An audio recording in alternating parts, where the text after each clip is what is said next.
எதிர்காலம் வரும் என் ஜோசப் விஜய் எனும் தமிழ்நாட்டு அரசின் முதலமைச்சராக பலதரப்பட்ட மக்கள் அனைவருக்கும் நேர்மையானதை செய்வேன் என்றும் ஆண்டவன் மீது ஆணையிட்டு உறுதிமொழிகிறேன்.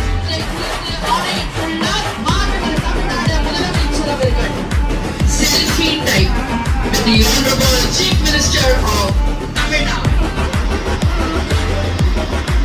தேசிய மூவர்ண கொடி தொடங்கிய கார்ல ஜார்ஜ் கோட்டையை வந்தடைந்திருக்கிறார் முதலமைச்சர் விஜய்.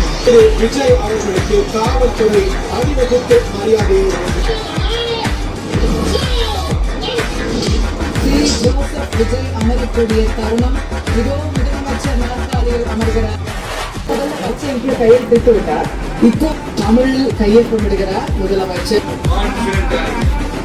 இல்ல மீண்டும் சந்திப்போம்.